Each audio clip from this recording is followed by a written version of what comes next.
Investigators were on site seizing the evidence. Dozens of individuals arrived to purchase more fraudulent affidavits. So, buying and selling fake documents at that time was a thriving business and can be a thriving business again. Senator's time has expired. I will put the rest of the statement on the record. Mr. President. Senator from Minnesota. Mr. President, before I begin, I'd like to ask unanimous consent that my law clerk, Rachel Homer, be granted floor privileges for the remainder of the debate of S-744. Without objection. Mr. President, I rise today to speak in support of the immigration reform bill that we're going to vote on soon. I want to bring a Minnesota perspective to the debate. I want to talk about how this bill will help Minnesota businesses and agriculture while also helping and protecting Minnesota workers.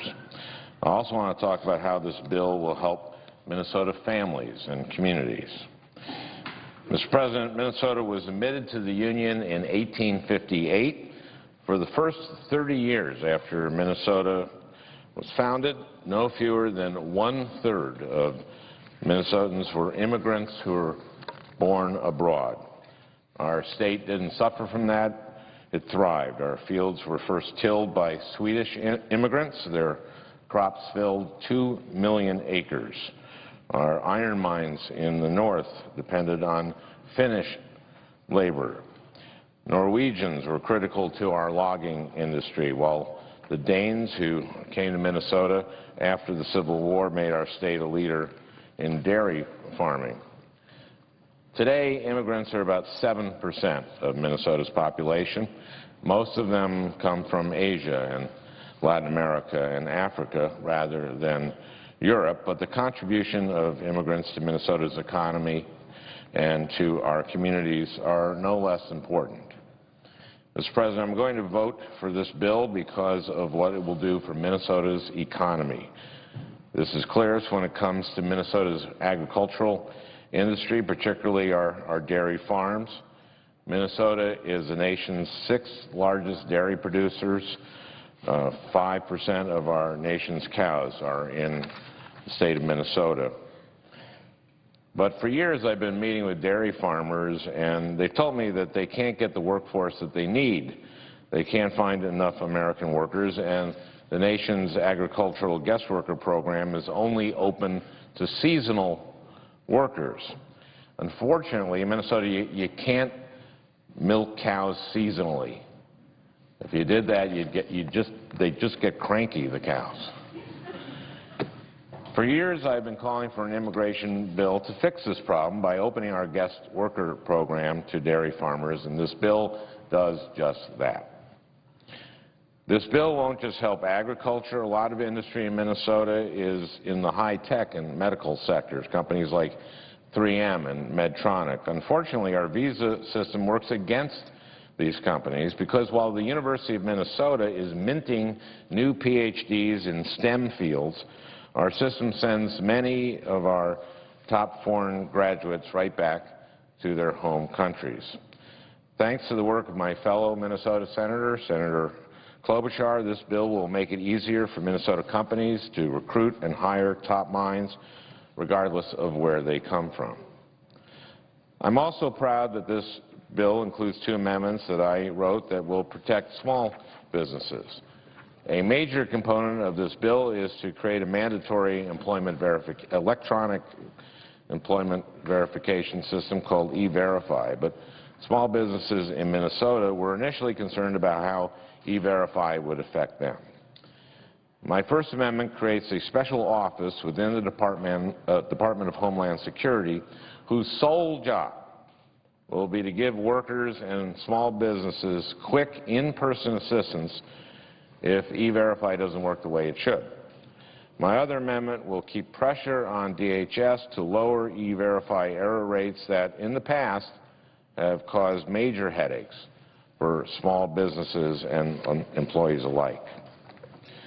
Mr. President, while this bill will help our businesses, it also has solid protections for American workers. In negotiations, the AFL-CIO demanded that before an American employer can hire a foreign guest worker, that employer has to aggressively advertise for and recruit American workers. If a business breaks these rules, it can get kicked out of the guest worker program. If the protections in this bill prove insufficient, I'll fight to improve them, but for now I think protections negotiated by the AFL-CIO are adequate for moving forward. So this bill will protect workers today, but it will also help them for decades down the line by bolstering our nation's safety net. Our changing demographics have put a strain on our Social Security system. More young workers paying into the Social Security system will ease that, and that's precisely what this bill will provide. Census figures show that 48% of immigrants in the U.S. are between the ages of 20 to 44. For native-born workers, that figure is about 31%. Finally, this bill will help our economy by helping our nation's bottom line. According to the nonpartisan Congressional Budget Office, immigration reform will decrease our deficit by $175 billion over the next decade and an additional $700 billion over the following decade. That's $875 billion, close to $1 trillion in deficit reduction. Mr. President, this bill will be a boon to Minnesota's economy and to our nation's economy as well. But this bill isn't just about economics. It's also about our values. It's about living up to the promise engraved on the base of the Statue of Liberty. Give me your huddled masses, yearning to breathe free. Send these, the homeless, the tempest-tossed, to me. I lift my lamp beside the golden door. Minnesota has a special part of that, in that promise, has played a special part. For decades, Minnesota has welcomed more refugees and asylees than almost any other state. We've welcomed the Hmong and Somalis and so many others because it's the right thing to do. In the same way, a big part of this bill is about doing the right thing and helping the least of our brothers and sisters. Yeah. Okay. Last October, I went down to Northfield, Minnesota, where I visited a program for Latino high school students called the TORCH program. That stands for Tackling Obstacles and Raising College Hopes. This is an amazing program that's more than doubled the high school graduation rate for Latino students.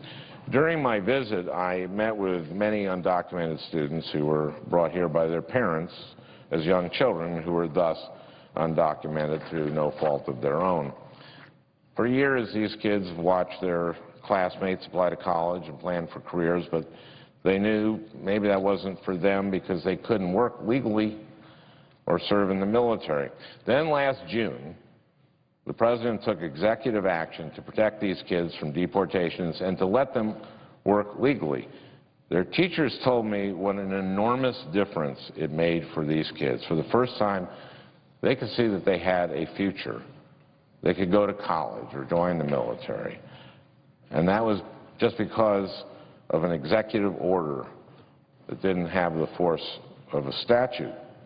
With this bill, thanks to the inclusion of Senator Durbin's DREAM Act, their hope for the future will be a certainty. Good for those kids. And you know what? Good for us, because those kids are going to work wonders. Mr. President, I'm especially proud of the bill I wrote that also helps children and that is included in the larger bill we're debating, and that's the Help Separated Children Act. My bill was inspired by what happened in Worthington, Minnesota, in sort of the southwest corner of our state in 2006 when Immigration and Customs Enforcement carried out enforcement actions in 6 states and arrested hundreds of unauthorized immigrants. Tragically, those raids also left many children, most of them citizens, without their parents and with no way to find them. One second grader in Worthington came home from school to find his 2-year-old brother alone and his parents gone. For the next week, he cared for his brother while his grandmother drove from Texas to meet them. Over the past 2 years, more than 200,000 parents of citizen children were deported. These children are often abandoned at home or at school and can go for months without speaking or visiting their parents.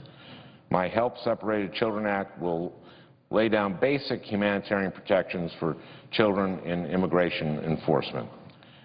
It will make sure that parents and children can stay in contact, and will make sure that parents can participate in court proceedings relating to their children. My bill was co-sponsored by Senators Grassley, Coons, Cornyn, Hirono, Cruz, Feinstein, Leahy, and Blumenthal. Of the 200 or so amendments that we debated in the Judiciary Committee, this was the only one that passed on a unanimous 18-0 vote. Mr. President, I ask unanimous consent to continue my remarks for 1 minute. Without objection. Thank you. I'm also proud the bill includes amendments I passed to help victims of domestic violence as well as young children who are themselves involved in immigration proceedings. Mr. President, we have a rare opportunity before us. We have a chance to vote on a bipartisan bill written by a bipartisan group and supported by both the AFL-CIO and the Chamber of Commerce. This bill will help our economy secure our border and give millions of undocumented people a tough but fair path to get right with the law. And on top of this, this bill will save the American people hundreds of billions of dollars. I am proud to support this bill, and I urge my colleagues to do the same. Before I close, Mr. President, I want to take a moment to congratulate the members of the Gang of Eight, Senators Schumer, McCain, Durbin, Graham, Menendez, Rubio, Bennett, and Flake. This is an example of the Senate at its best. It speaks not just to the ability of the senators in the gang, but also to their courage. I'd also like to recognize Chairman Leahy for managing this markup and this debate so expertly.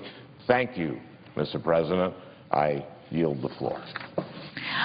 Mr. President. Senator from Minnesota. Mr. President, just a few minutes. I spoke at length earlier this week, but I wanted to first thank my colleague, Senator Franken, for his kind words and the work he has done on this bill, and also Senator Leahy and all those involved in this bill. Managing the bill this morning, it is, again, just awe-inspiring to see all the work that's been done on both sides of the aisle, whether people will vote for the bill or not, and I expect we're going to have a strong bipartisan vote for this bill. The civil debate we've had on this, the importance of this incredibly big issue for this country that we finally, after someone who was involved in this debate back in 2007, involved in trying to get this done, how disappointing that was to see everyone come together from business to labor to farm groups to migrant workers to immigrant workers to religious groups to get this incredibly important bill done.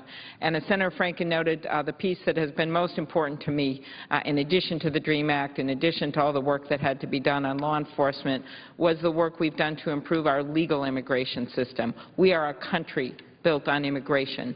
30% of our U.S. Nobel laureates were born in other countries. 90 of our Fortune 500 companies formed by immigrants. We cannot continue to compete in the global economy if we close our doors to those that think and make stuff and invent things.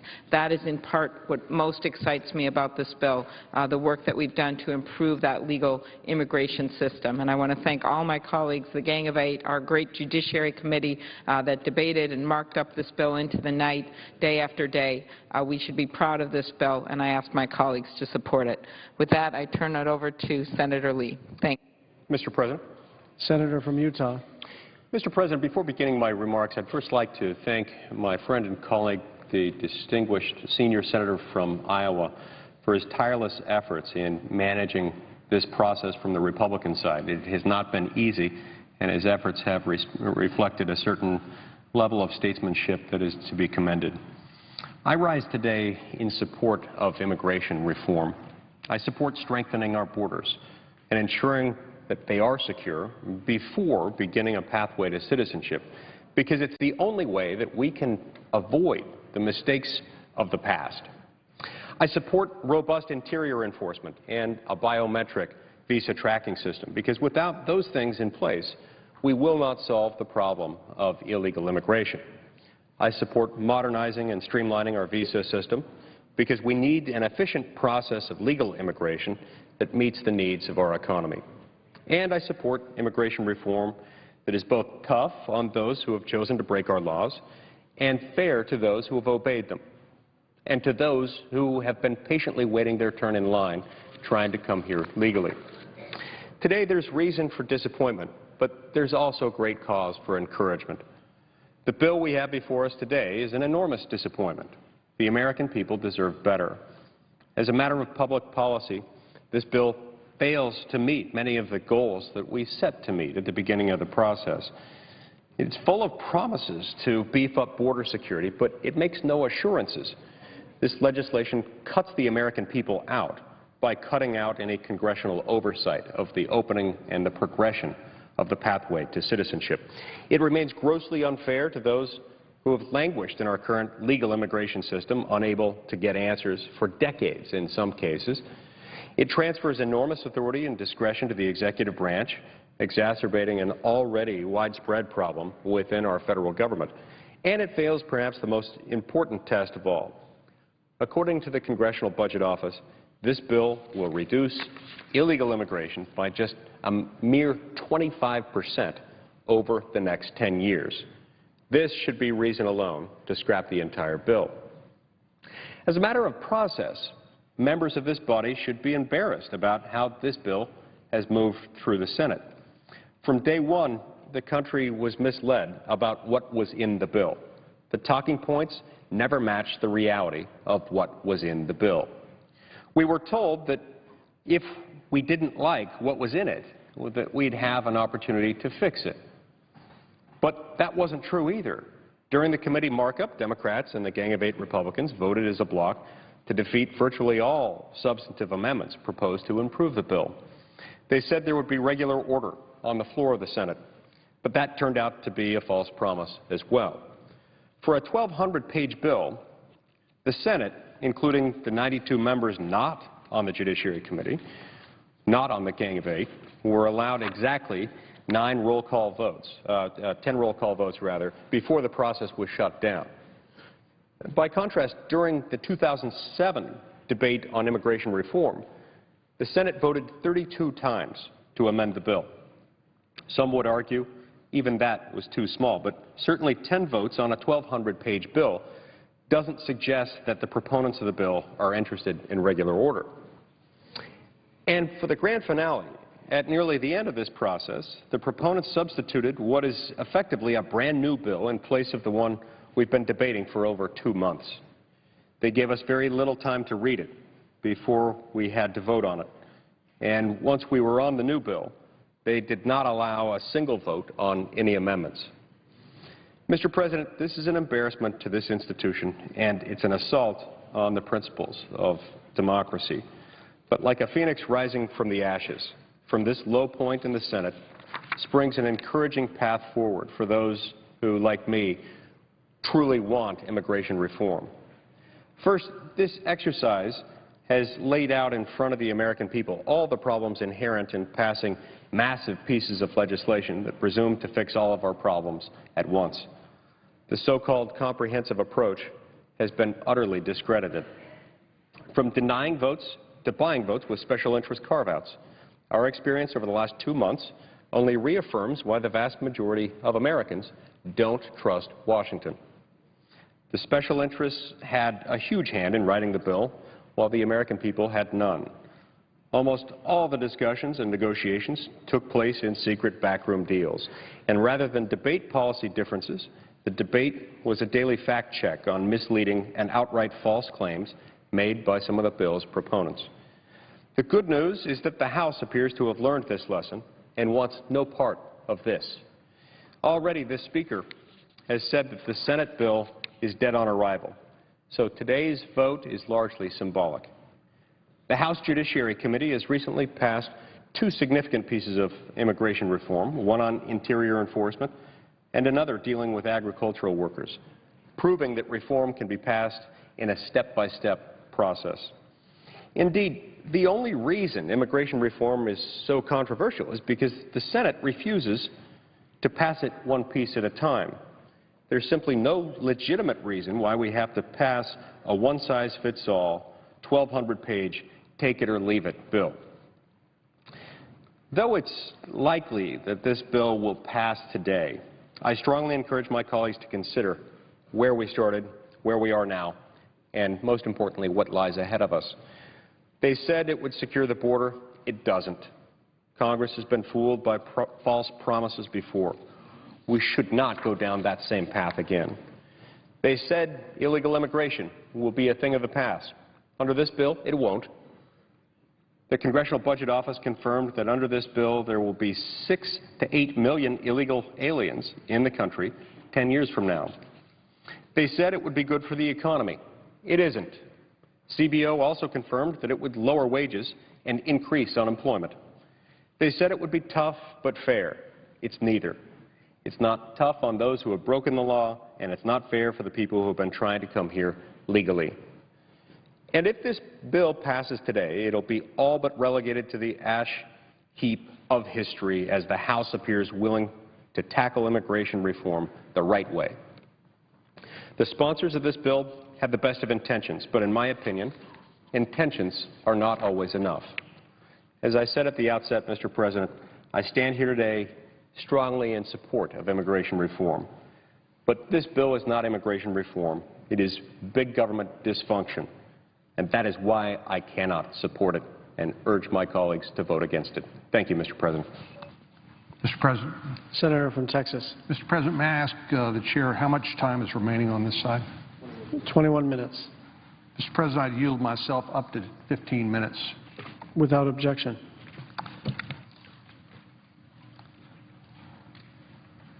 Mr. President, I would join my colleague from Utah in many of his remarks, if not all of his remarks, that I come here to speak on the pending immigration bill more in disappointment than in anger because of the lost opportunity we had here in the United States Senate to come up with a bill that would actually do the job, restore legality and order to our broken immigration system, create a system of legal immigration which would benefit our economy and reflect our basic values. It's been since, well, 5 months since the Gang of Eight first released their framework of principles for immigration reform. And at the time, they were saying many of the right things, things that gave me great encouragement that we'd actually come up with a better product than we have today. They promised that their bill would secure our borders once and for all. I live in a border state with 1,200 miles of common border with Mexico, and we know that that border permits not only illegal entry into the United States because of inadequate resources and personnel there, but also it's a benefit to the United States because of the trade, the legitimate trade that passes through the ports of entry, creates and support up to 6 million jobs here in America. They promised a tough but fair legalization program. They promised that permanent legalization would be contingent on border security. And this is a recurring theme, of course, in my remarks, Mr. President, because I actually was so naive to believe the representations made by the Gang of Eight in January 2013 when Senator Durbin, the distinguished majority whip, said a pathway to citizenship needs to be contingent upon securing the border. That's what he said in January. But what we got, instead of this delivery on this promise, was this, where he said in June 2013, 6 months later, that the gang has delinked the pathway to citizenship and border enforcement.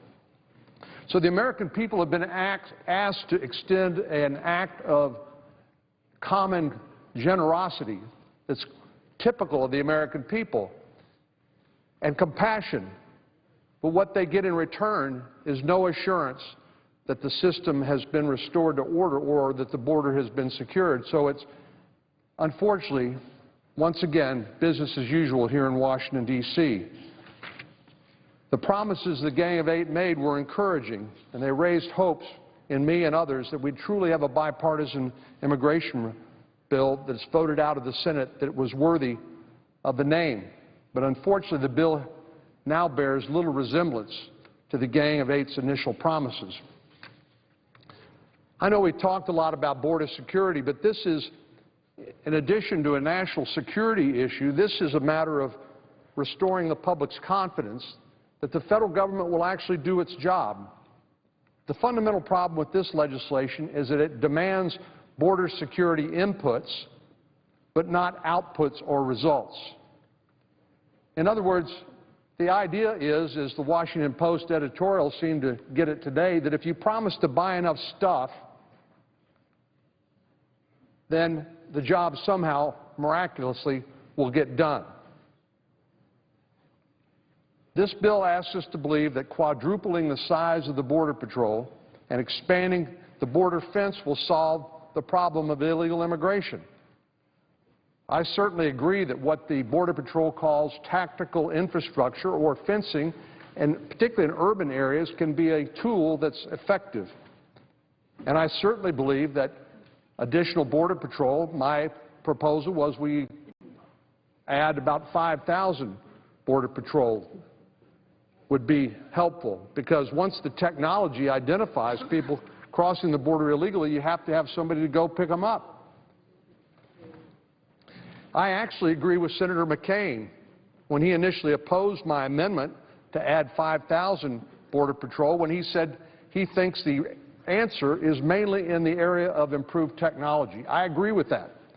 But imagine my surprise when Senator McCain and Senator Schumer, the two main advocates of this surge in the underlying bill for border security, said, we think 5,000 Border Patrol agents is a budget buster, only to come back a few days later and offer 20,000 Border Patrol agents at an increased cost of at least $30 billion more. So without a coherent strategy or a mechanism for ensuring results, adding 20,000 Border Patrol agents, assuming that it ever actually happens, and a few hundred miles of additional fencing could turn out to be a massive waste of taxpayer dollars. Again, there's something fundamentally wrong with the idea that if you throw enough money at the problem, it will somehow miraculously be resolved.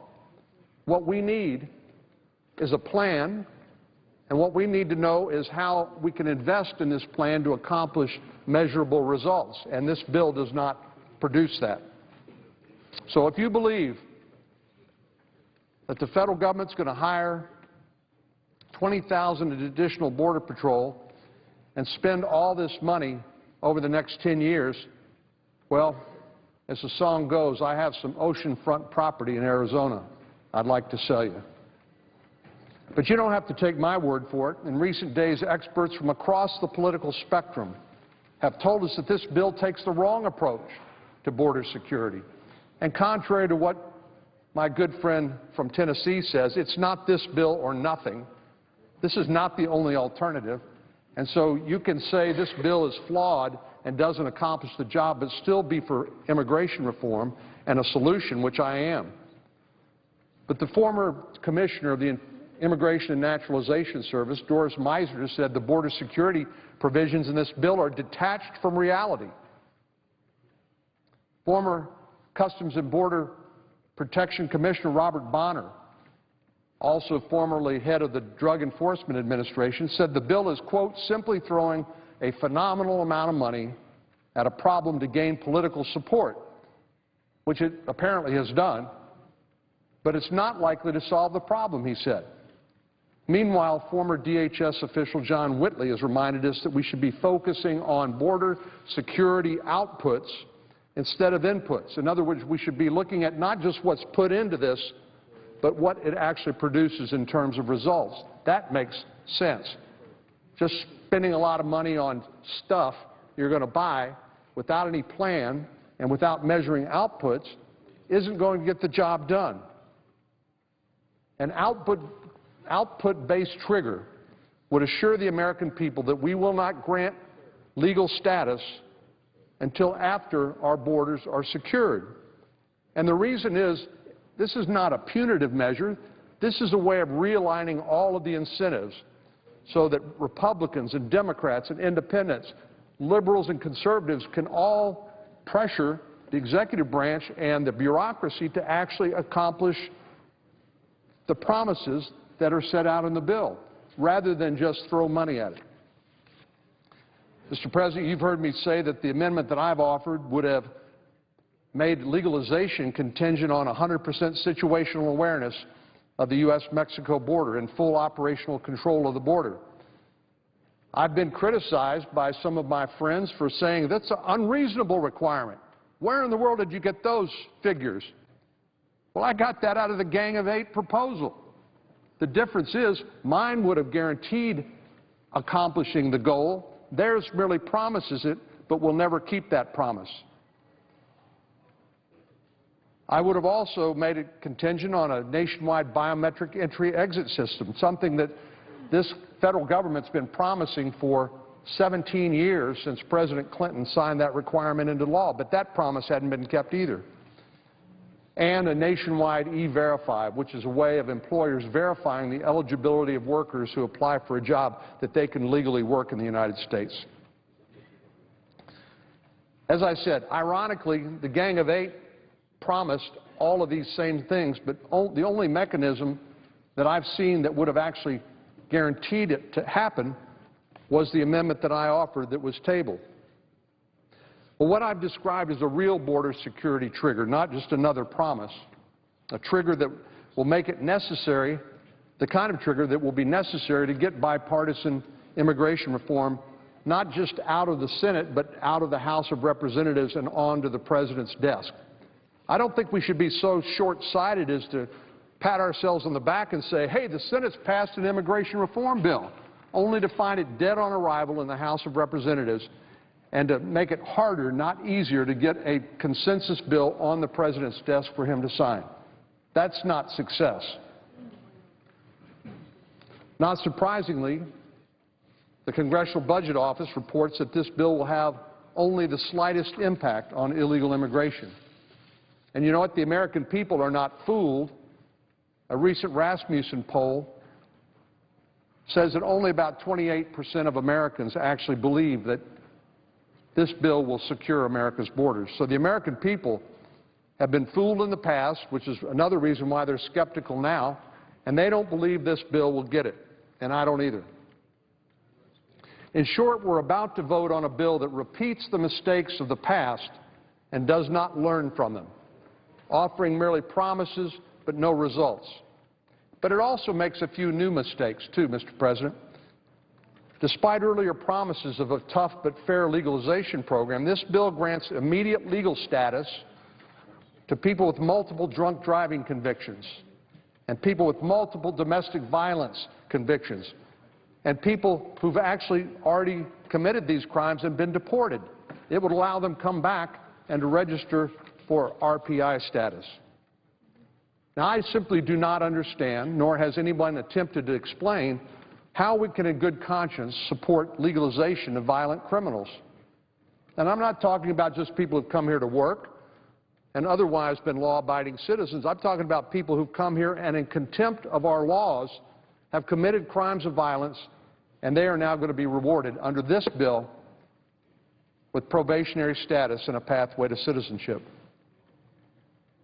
A few days ago, I challenged my colleagues to come to the floor and explain or perhaps defend these provisions. I didn't find any takers.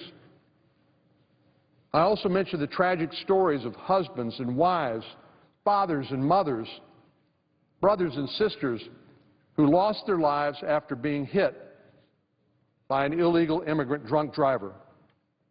Just to give you some perspective, in 2011 alone, Immigration and Customs Enforcement deported nearly 36,000 people with DUI convictions.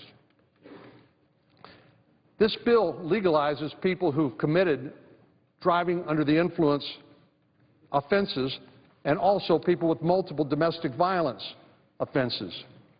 Now, some might argue that multiple misdemeanors aren't that big a deal, but tell that to the family of a loved one who's lost their son, their daughter, their mother, their father, their brother, their sister because of drunk driving by people who've illegally entered our country. It's worth remembering that the difference between a misdemeanor and a felony can just be 1 day in custody. These are not minor offenses. And it's worth remembering that particularly in a domestic violence context, that a felony is often pleaded down to a misdemeanor because of challenges getting cooperation from the complaining witness, who frequently lives with the defendant. No fewer than 23 states classify certain domestic violence offenses as misdemeanors. In Minnesota, misdemeanor domestic violence even includes domestic abuse with a deadly weapon. That law may call it a misdemeanor, but it is a serious crime.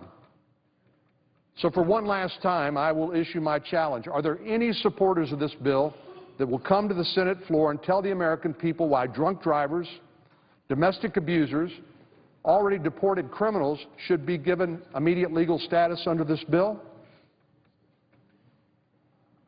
Well, I won't be holding my breath. No one's taken me up on that yet. Just a few final points, Mr. President. We've been told this bill reduces the federal budget deficit over the next 10 years. So amazingly, in some sort of Washington-style accounting, you can spend about $50 billion and still save money. That's amazing. It's magical, and it's pure fantasy. We were told that previously on the Affordable Care Act, but we know that this bill is premised on accounting tricks, and the reality is it will actually increase the on-budget deficit.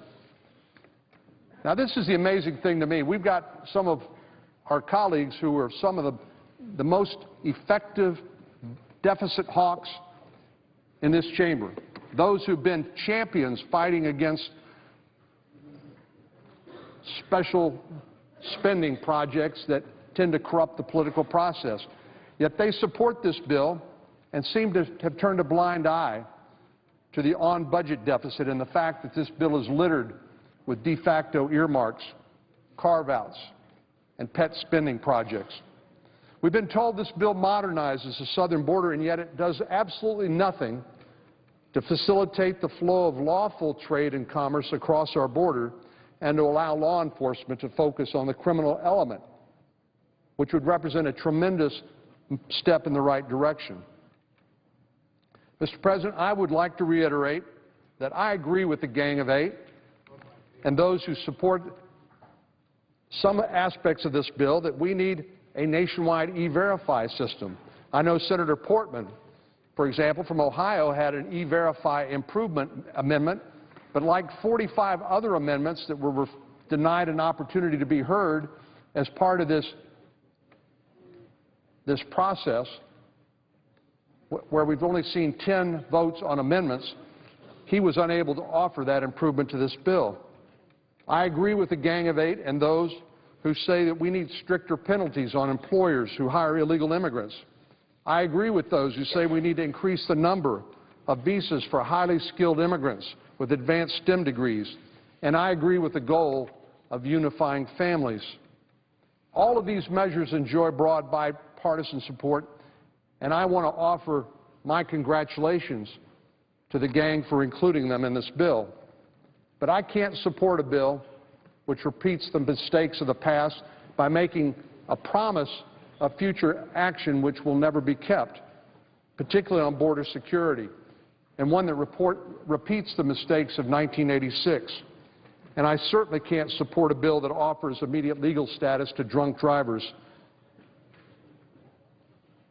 wife beaters, and violent criminals.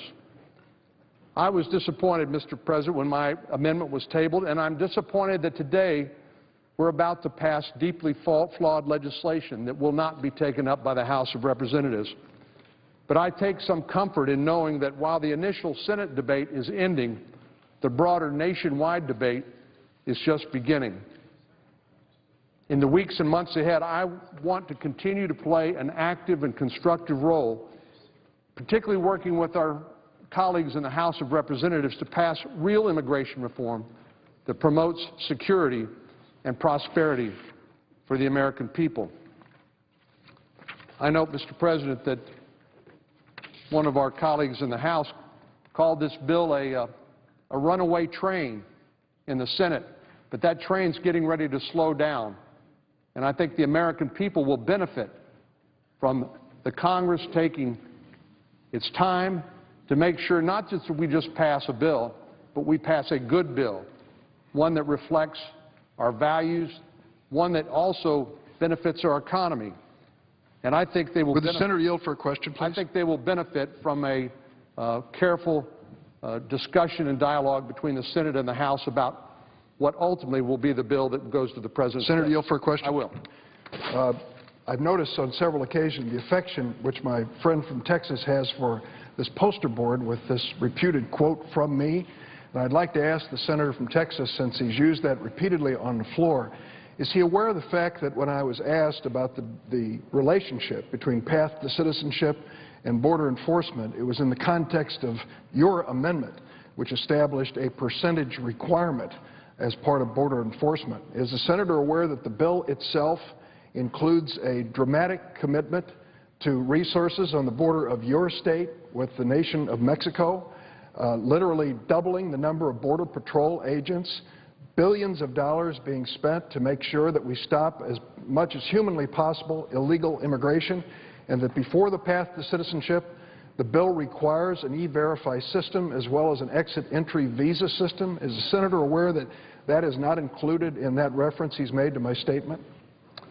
Mr. President, I would say to my good friend, the Assistant Majority Leader, that I am aware of the promises that are made in the underlying bill. My point is that there is no mechanism to guarantee that the goals that the Gang of Eight, on which the Assistant Majority Leader served, the promises that are made in terms of 100% situational awareness and operational control, there's absolutely nothing there that will guarantee the American people that that promise will be kept, which is a serious problem, which is the reason why I thought that when I saw the bipartisan framework for comprehensive immigration reform, I was encouraged, because I could support a bill that did make a pathway to legal permanent residency contingent upon a certification that these goals had been met. But I can't, based on sad experience dating back to 1986 and 1996 and other times in the past where Congress has made repeated promises of future performance, promises that are never kept. And I would say that, in conclusion, that the American people are asked to be extraordinarily generous here in terms of providing probationary status and the possibility of legal permanent residency and maybe even citizenship in the future. That's an act of extraordinary generosity and compassion that they're being asked to demonstrate. But to be given just promises that will not be kept by throwing money at the problem without any real plan to make sure that it's going to be effective, Senator's this time has bill expired. falls way short of its promises. Senator from Vermont. Mr. President, excuse me, and I would notify the Assistant Republican Leader that I will be making a unanimous consent request in a few minutes after my remarks, so I didn't want him to be surprised by that. You know, members representing all corners of this great nation have been working hard on amendments to improve this comprehensive immigration bill. For a week now, we've been trying to negotiate a package of non-controversial amendments to be included in this legislation. In my experience over the years, both in the majority and the minority, whatever bill you have before the Senate, when you have a list of non-controversial amendments, they're simply agreed to by everybody and put in a manager's package so as not to take up a day voting on things that are going to pass anyway. And last week, I filed a manager's package of amendments. I removed from the list the ones that have been objected to by other members. Instead, though, the Republican minority has taken the position that in order to even clear a few non-controversial amendments, which includes both Republican and Democratic amendments, the majority must agree to vote on dozens of highly contentious measures, including amendments being offered by senators who said that no matter what happens, they're going to oppose the legislation. So in my experience, under both Democratic and Republican leadership in the Senate, that's never been considered reasonable. Now, many of my friends on the other side of the aisle have complained we've not had more votes on this bipartisan immigration bill, and I share that frustration. From the outset, Republicans have delayed the bill's consideration and the ability of members to file amendments by filibustering the motion to proceed to the bill. We all know that the bill is going to get closer, but they still filibustered the motion to proceed, just as one more delaying tactics. In fact, 15 of the members refused to even cut off a filibuster, not for a vote on the legislation, but just to bring it on the floor so we could begin to debate it. Delay after delay after delay. Then once we overcame the filibuster, we could debate the legislation. I offered an amendment, and then I agreed to set it aside so that Senator Grassley could call up a Republican amendment. Again, the comity that we usually have in this place. Well, then, when the next set of amendments was ready to be made pending, the Republicans, instead of doing what we Democrats did, allowing them to come up, they objected to setting aside the pending amendment and prevented the next two amendments from becoming pending and ready for a vote. Then they objected to time agreement on votes. They even objected to allowing the leader to modify my amendment late last Thursday night. They complain about delays. Why aren't we voting? Every time we try to vote, they object. And the lack of cooperation in this bipartisan bill has been frustrating for senators on both sides of the aisle. I've had a lot of Republican senators come to me and say they don't agree with these delays. It's been clear since day one, though, that a small minority of Republican senators are going to do anything to thwart this bill's passage. You know, it's hard to sympathize with those who complain they cannot get a vote on their amendments, and they've objected even the most minor consent agreements to make progress on the bill. The expression crocodile tears come to mind. And we've tried to find a way forward for votes on both sides, but it's been thwarted. It makes one wonder whether some would rather have the ability to complain about process rather than take votes to improve the bill. And I'd hope we could agree to a reasonable number of votes this week.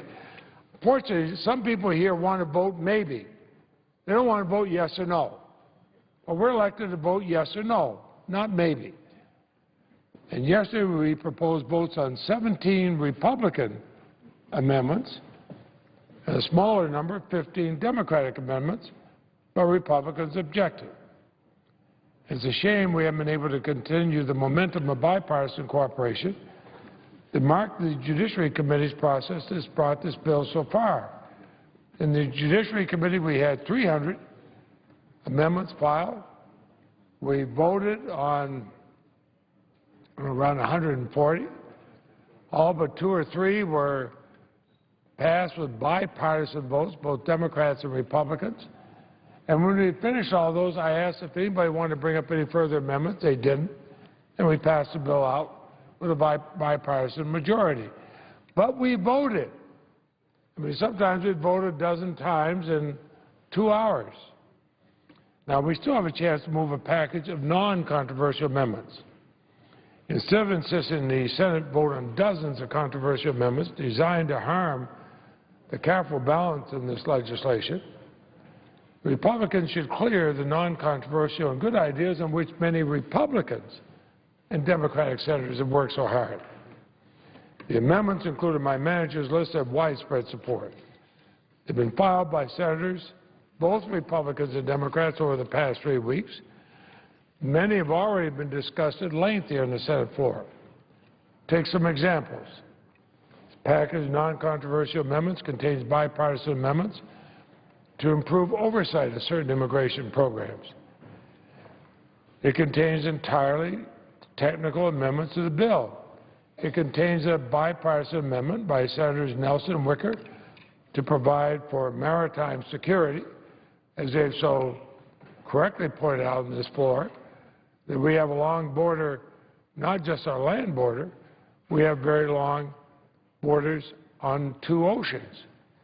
It contains an amendment by a group of northern border senators led by Senator Heitkamp to ensure border security measures at the northern border. There are several amendments from our colleagues from New Mexico to help facilitate cross-border travel and commerce. The list includes an amendment by Senator Brown to ensure the border fence is constructed of materials made in America. I mean, who could vote against that? The list contains an amendment by Senator Cochran and Senator Landrieu.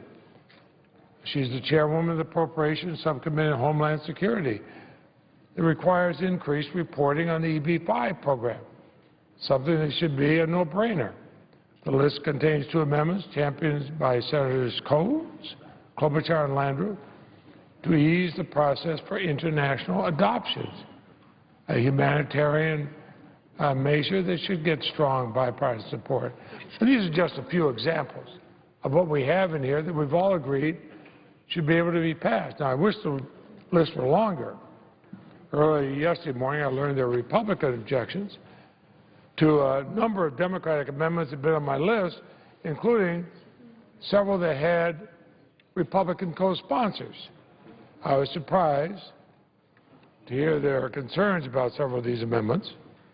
One of those that apparently raised Republican concerns is an amendment by Senator Hagan to authorize a border crime prevention program and reauthorize the Bulletproof Vest program to protect law enforcement officers. The Bulletproof Vest program, from the days when Senator Ben Nighthorse Campbell and I first introduced it, has gotten overwhelming support because of all the lives of police officers it saved.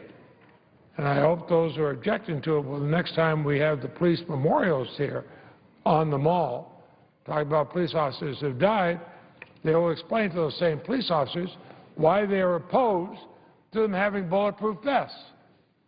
Yet another is an amendment to Senator Feinstein and Senator Cornyn and others have championed to provide the judiciary with the resources to handle the large number of immigration cases. Now, I don't understand why these are considered controversial. I was disappointed we had to remove the Feinstein and Cornyn amendments from the list because Republicans objected to the Feinstein-Cornyn amendments on resources for the judiciary. So, nonetheless, I took these off, even though I thought they'd be non-controversial. I like the Feinstein-Cornyn amendment and the others, the Bulletproof Vest amendment, but we took them off because Republicans objected. So now what I'm doing, I'm going to propose a list, and I want to make sure the Republican leaders on the floor will contain 32 sensible, non-controversial amendments to strengthen the bill and make it better. They deserve to be adopted. I recognize and share the frustration many senators who worked on their amendments want their chance to influence the bill. Amendments that have broad support should not be held hostage by the partisanship that has impeded our work, and I'm going to offer now, incidentally, before I do, I note there's 32 in here. The majority of them, 17, have Republican support. So I ask unanimous consent the following amendments be called up en bloc. The clerks be authorized to modify the instruction lines where necessary to match the intended page, and line numbers of the committee report is substituted as amended. And the Senate then proceed to vote on adoption of the amendments en bloc.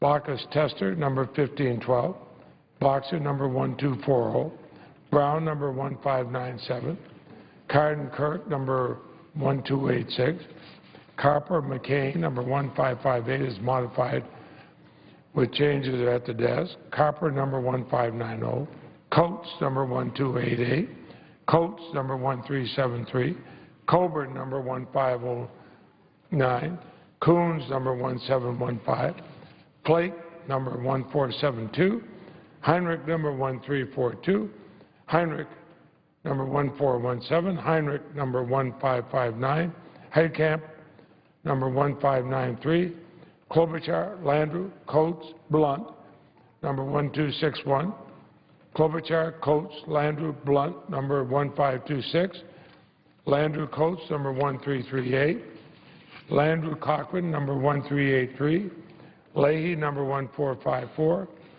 Leahy, number 1455, Murphy, number 1451, Murray, Crapo, number 1368, Nelson Wicker, number 1618, Reed, number 1223, Reed, number 1608, Schatz Kirk, number 1416, Shaheen Ayat, number 1272, Stabenow Collins, number 1405, Toomey, number 1236, Udall, New Mexico, number 1241, and Udall, New Mexico, number 1242.